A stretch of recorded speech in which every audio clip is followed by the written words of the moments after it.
Negative energy. We will continue to experience negative energies due to an accumulation of conveniently ignoring obvious details of situations.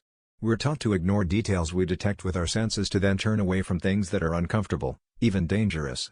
There's obvious common sense for your own life and utility to do this, following these types of guidelines, but we didn't get to filter through these advices enough to pair that with what's worth in preserving our rights and freedoms. We sought life to be comfortable and safe, which became more favored over preserving these truths, and now we're in a scramble to crash course on some situations that caught us off guard.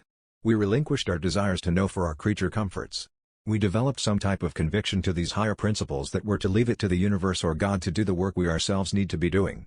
Because we didn't do our part enough separating the wheat from the chaff, we ultimately pay for the consequences of doing so. When the evidence is presented is negated even though there was insufficient proofs of the claims brought forth, and will continue to be. Why does one speak in abstracts?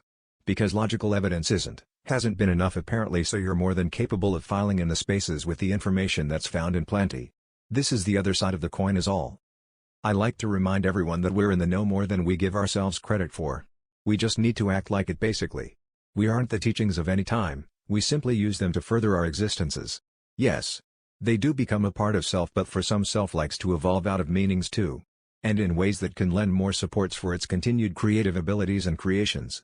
So when we speak of negatives and positives, these over time change appearances while still desiring to preserve the intentions of life ongoing.